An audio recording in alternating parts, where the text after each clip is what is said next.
एक घने जंगल में बहुत से पशु पक्षी खुशी खुशी रहा करते थे। उसी जंगल में कालू नाम का कौआ समोसे बेचा करता था।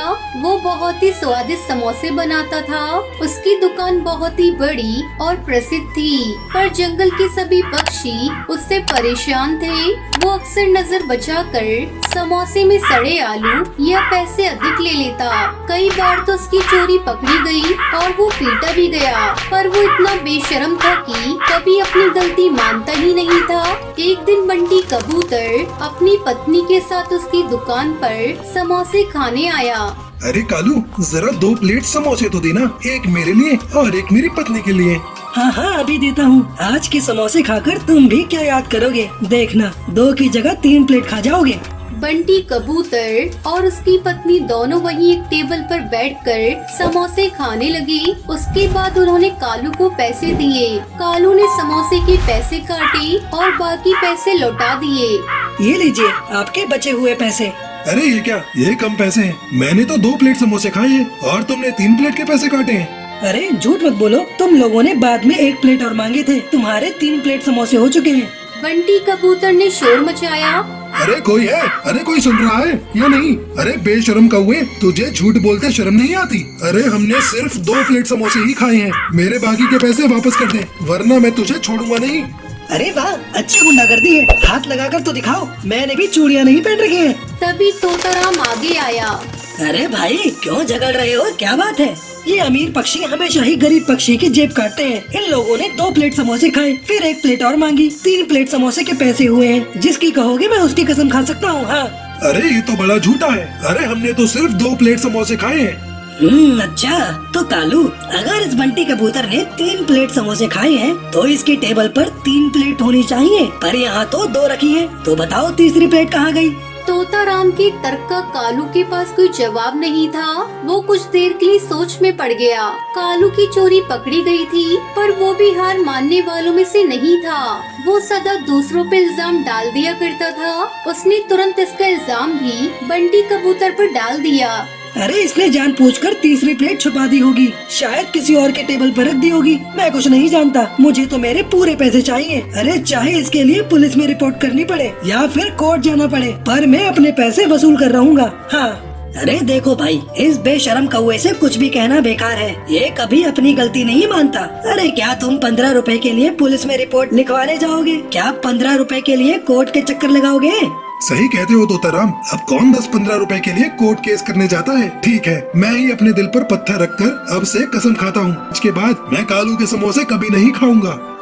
तुम्हारे न आने से कौन सा मेरा लाखों का नुकसान हो जाएगा? जंगल में सैकड़ों पक्षी हैं जो रोज मेरी दुकान पर समोसे खाने आते हैं। अरे तुम नहीं भी आए तो मेरा तो कोई घाटा नहीं। इसी तरह दिन गुजरते गए और कालू रोज किसी न किसी को लूटने की नई नई तरकीबें लगाता रहता। उसी जंगल में टुनटुनी चिड़िया अपने पति टुन्नू के साथ रहा करती थी। वो दोनों बहुत करीब थे। एक दिन टुनटुनी चिड़िया ने भी अपने समोसे की दुकान खोल ली। टुनटुनी की दुकान पर धीरे धीरे ग्राहकों की संख्या बढ़ने लगी। टुनटुनी के समोसे तो स्वादिष्ट होते ही थे, साथ ही टुन्नू पूरी ईमानदारी से पक्षियों को हिसाब किया करता था। कालू कौवे की दुकान पर पक्षियों ने आना कम कर दिया, तो वो स्वयं एक दिन टुनटुनी की दुकान पर ग्राहक बनकर समोसे खाने पहुंच गया। वो टुनटुनी की दुकान बंद कराने का प्लान बना रहा था। अरे भाइयों, ये समोसे मत खाना, मेरे समोसे में मरा हुआ कॉकरोच है। ये कॉकरोच के समोसे हैं। इतना सुनते ही वहाँ खुसर फुसर होने लगी। सबने अपने समोसे छोड़ दिए और टुनटुनी पर नाराज होने लगी। अरे ये क्या, हम लोगों को कॉकरोच के समोसे खिला रही हो? हमारे पैसे वापस करो, हमें नहीं खाने तुम्हारे समोसे। हे भगवान, इससे तो अच्छा था हम कालू कौवे की दुकान पर चले जाते। टुनटुनी तो ये हंगामा सुनकर रोने लगी। अरे आप लोग शांत हो जाइए, जरूर कोई गलतफहमी हुई होगी। हम तो बड़े ही साफ सफाई से समोसे बनाते हैं। अरे तो क्या मैं झूठ बोल रहा हूँ? ये देखो, ये समोसे में कॉकरोच भी बेसन के साथ साथ तला हुआ है। अरे भला मेरी प्लेट में ये कॉकरोच कहाँ से आया? कालू कौवे ने प्लेट में बड़ा कॉकरोच सबको दिखाया। तोताराम ने ठीक से कॉकरोच को उलट पलट करके देखा। अरे ये कॉकरोच तो अभी भी पूरी तरह मरा नहीं है, बल्कि जिंदा है। इसके पैर हिल रहे हैं, इसका मतलब ये समोसे के साथ तले जाने के बाद भी जिंदा है। भाई या तो अमर है या फिर किसी ने जानबूझकर अभी इसे मारकर समोसे में मिलाया है ताकि टुनटुनी की दुकान को बदनाम किया जा सके। अरे और कौन है जिसे टुनटुनी भाभी की दुकान बंद हो जाने से फायदा पहुंचेगा, ये तो सब जानते हैं। अरे कालू, कुछ तो शर्म करो। तुम्हारी बेईमानियों से तंग आकर तुम्हारे सारे ग्राहक टूट गए। अब तुम टुनटुनी पर झूठे इल्जाम लगाकर उसकी दुकान भी बंद करवाना चाहते हो। सभी पक्षी कालू के खिलाफ आवाज उठाने लगे तो कालू ने वहाँ से भागने में ही भलाई समझी, पर कालू ने हार नहीं मानी थी। उसी रात वो चुपके से टुनटुनी की दुकान में घुस गया और उसने उसकी दुकान में आग लगा दी। आग लगाकर वो वहाँ से भागने को हुआ और दुर्भाग्यवश वो स्वयं उसी आग में फंस गया। वो जोर जोर से चिल्लाने लगा, मुझे बचाओ, अरे कोई मुझे बचाओ। सारे पक्षी शोर सुनकर उठ गए और टुनटुनी की दुकान के सामने इकट्ठे हुए। कालू को टुनटुनी की जलती हुई दुकान में फंसा देखकर सब समझ गए कि क्या माजरा है। कालू, तुम्हारा यही अंजाम होना चाहिए था। तुम जानबूझकर टुनटुनी और टुन्नू की दुकान में आग लगाने आए थे कि वो लोग दोबारा नई दुकान न खड़ी कर सके। और तुम जानते हो कि वो लोग गरीब हैं और ये दुकान उन्होंने उधार लेकर बनाई थी। मुझे माफ कर दो, आज के बाद मैं कभी बेईमानी नहीं करूँगा, मुझे बचा लो। पहले वादा करो कि तुम आज के बाद टुनटुनी को परेशान नहीं करोगे और हर जाने के तौर पर अपनी दुकान भी उन्हें देनी होगी। मैं आप लोगों की सारी शर्तें मानने को तैयार हूँ, बस मुझे बचा लीजिए। सभी पक्षियों ने मिलकर दुकान पर पानी डाला और आग बुझाई। टुनटुनी की दुकान इतनी बुरी तरह जल गई थी कि अब वो दोबारा नहीं बनाई जा सकती थी, पर अब उन्हें इससे भी बड़ी दुकान मिल गई थी। वो लोग अब कालू की दुकान के मालिक थे और वहीं से अपना कारोबार कर रहे थे। कालू को उसके किए का दंड मिल चुका था। वो बहुत घायल था और कई दिन अस्पताल में भर्ती रहा। उसके बाद उस पर तरस खाकर टुनटुनी और टुन्नू ने उसे अपनी दुकान में काम पर रख लिया। चिंटू चिड़ा की पत्नी टोनी ने एक दिन पहले ही एक चिड़िया को जन्म दिया था, जिसे जितनी बार वो देखता उसका सर भारी हो जाता।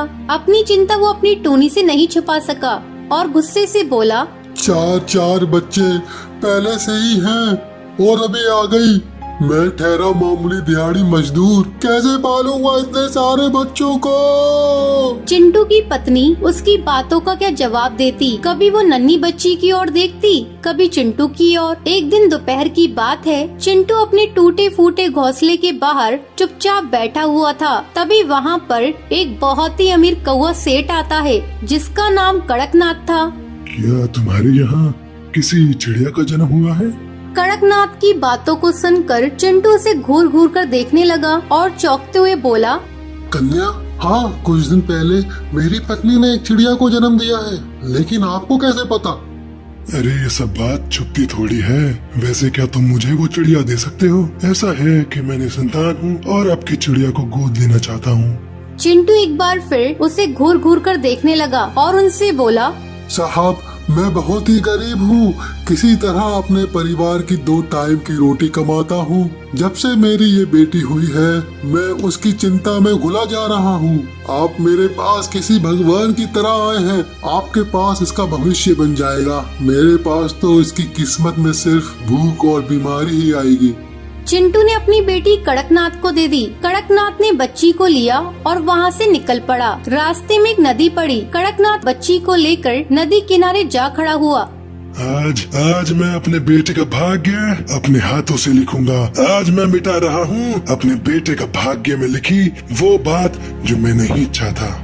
ये कहकर कड़कनाथ सेठ ने उस नन्ही चिड़िया को नदी में फेंक दिया। कड़कनाथ सेठ एक बहुत बड़े ज्योतिषी थे। वो भविष्य देख सकते थे। यही नहीं, किसी की जन्म कुंडली पढ़कर जिसके बारे में जो कह दिया वो हो जाता था। उनका कहा कभी नहीं बदलता। कुछ ही दिन पहले की बात है, वो अपने बेटे कालू की जन्म कुंडली देख रहे थे। ये क्या है? ये कैसे हो सकता है? मेरे इकलौते बेटे का विवाह किसी दिहाड़ी मजदूर की बेटी से होगा? कड़कनाथ ने अपनी आंखें बंद की और उस चिड़िया को देखने लगे। पल भर में ही उनकी आंखों के आगे टोनी चिड़िया की बेटी आ गई। उन्होंने अपनी आंखें खोली और मैं भविष्य देख सकता हूँ तो भविष्य बदल भी सकता हूँ। मैं बदल दूंगा अपने बेटे का भविष्य, मार दूंगा उस चिड़िया को। दूसरी ओर नन्ही चिड़िया पानी के भाव के साथ बहती जा रही थी। वहीं नदी के किनारे एक पेड़ पर रहने वाली बबली कबूतरी उस समय नदी पर पानी पी रही थी।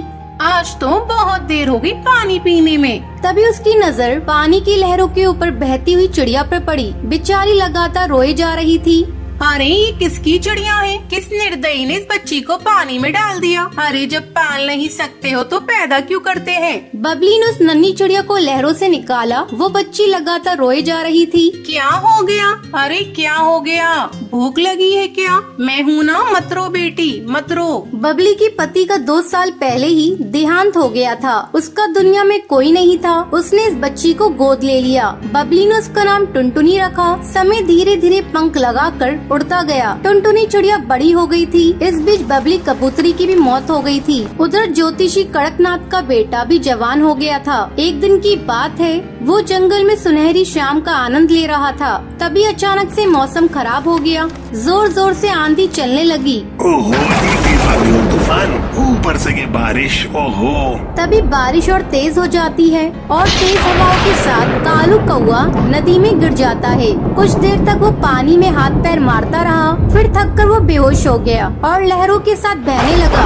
उधर दूसरी ओर टुनटुनी नदी में पानी पीने आई थी, लेकिन तेज तूफान और बारिश के कारण वापस लौटने की सोच रही थी। तभी उसे कालू कौआ पानी में बहता हुआ दिखाई दिया। अरे ये कौन है? कौन बहता हुआ आ रहा है नदी के भाव के साथ? टुनटुनी तुरंत पानी से उसे बचाने के लिए उड़ जाती है और लहरों से लड़कर उसकी जिंदगी बचा लेती है। कालू को जब होश आया तो उसने खुद को टुनटुनी के घर में पाया। मैं कहाँ हूँ? आप कौन है? तब टुनटुनी ने कालू को सब बातें बताई। ये सब बातें सुनकर कालू का दिल टुनटुनी के लिए प्यार से भर गया और उसने अपने प्यार का इजहार भी उसी समय कर दिया। टुनटुनी ने भी उसके प्यार को स्वीकार कर लिया। कुछ दिन बाद उन दोनों ने शादी कर ली। शादी के बाद कालू कौआ टुनटुनी को लेकर अपने घर पहुंचा और अपने पिता को सारी बातें बताई। तुमने शादी कर ली, लेकिन ये लड़की कौन है? इसकी गोद क्या है? खानदान क्या है?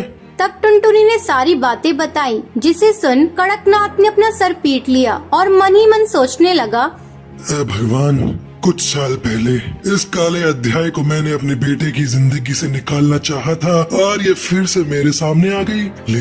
लेकिन मैं हार नहीं मानूंगा।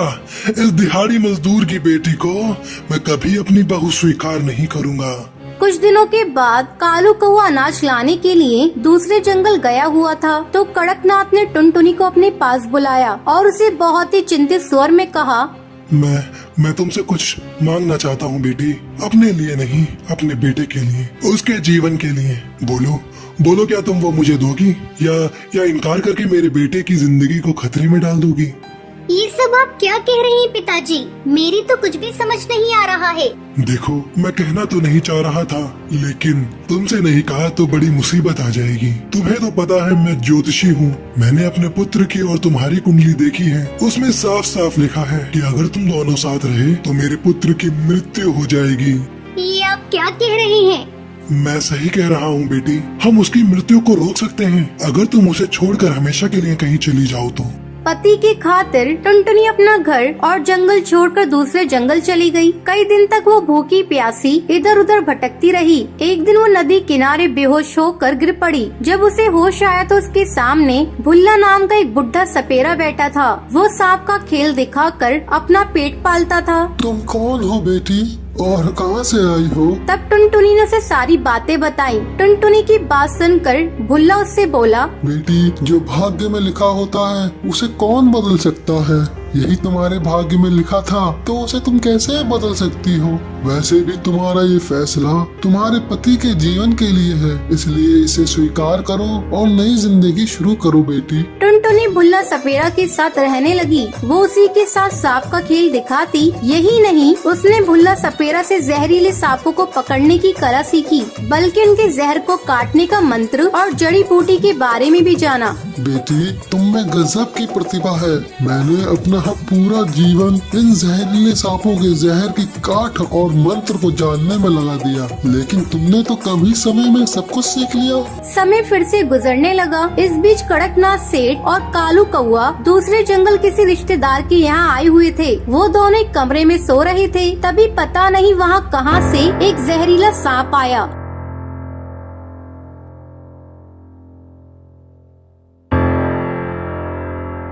उसने कालू कौवे को काट लिया। कालू दर्द से करा उठा। पिताजी, पिताजी मुझे सांप ने काट लिया है। ये बोलते हुए कालू के मुंह से झाग निकलने लगे और वो बेहोश हो गया। कड़कनाथ ने जब अपने बेटे की स्थिति देखी तो उसका दिल जोर जोर से धड़कने लगा। उसने आसपास के पक्षियों से मदद की गुहार लगाई। तभी किसी ने उसे सांप का जहर उतारने वाले के पास जाने को कहा। तब कड़कनाथ ने पूछा, कहाँ मिलेगा? यहाँ पे कुछ ही दूरी पर सपेरों की बस्ती है। वहीं पर भुल्ला नाम का एक सपेरा रहता है। कहते हैं उसके पास दुनिया के जहरीले से जहरीले सांपों की काट है। हमें कालू कौवे को उसी के पास लेकर जाना चाहिए। वो सभी भुल्ला चील के घर पहुँचे। भुल्ला को उसने सारी बातें बताई। तब भुल्ला ने कहा, देखिए, मैं अब बहुत बूढ़ा हो गया हूँ। अब मैं आपकी मदद करने में असमर्थ हूँ। हाँ, लेकिन मेरी बेटी आपकी मदद कर सकती है। उसके बाद उसने टुनटुनी को आवाज दी। टुनटुनी को देखते ही कड़कनाथ सेठ की आंखें फटी की फटी रह गईं। उसने लाचार निगाहों से उसकी ओर देखा। टुनटुनी अपने ससुर को पहचान गई। वो तुरंत जंगल से जड़ी बूटी लेकर आई और उसका लेप अपने पति कालू को लगाया, जिसके बाद उसकी जान बच गई। जैसे ही कालू को होश आया तो उसने अपने सामने टुनटुनी को देखा। टुनटुनी, तुम जिंदा हो? लेकिन पिताजी ने तो कहा था कि तुम्हें कोई जंगली जानवर उठाकर ले गया था। ये बात सुनकर टुनटुनी ने अपने ससुर की ओर देखा तो कड़कनाथ ने हाथ जोड़कर उससे कहा, मुझे माफ कर दो बेटी, मैं तुम दोनों का गुनहगार हूँ, खासकर टुनटुनी का। मैंने भाग्य के लिखे को बदलना चाहा, लेकिन हार गया। मुझे माफ कर दो टुनटुनी, मुझे माफ कर दो। उसके बाद कड़कनाथ ने सारी कहानी उन दोनों को बताई, जिसे सुनकर कालू को अपने पिता से नफरत हो गई। तब टुनटुनी ने कालू को अपने पिता को माफ करने को कहा। उसके बाद वो सभी खुशी खुशी रहने लगते हैं। तो ये थी आज की कहानी। दोस्तों, आज के लकी विनर्स के नाम ये रहे आपकी स्क्रीन पर। आज का सवाल ये है, बुड्ढे सपेरे का नाम क्या था? अगर आपको पता है तो आप हमें कमेंट करके जरूर बताएं। लकी विनर के नाम कल के वीडियो में दिखाए जाएंगे। अगर आपको ये वीडियो पसंद आई हो तो इसे लाइक और ऐसी कहानियाँ देखने के लिए मेरे चैनल को सब्सक्राइब करना ना भूलें।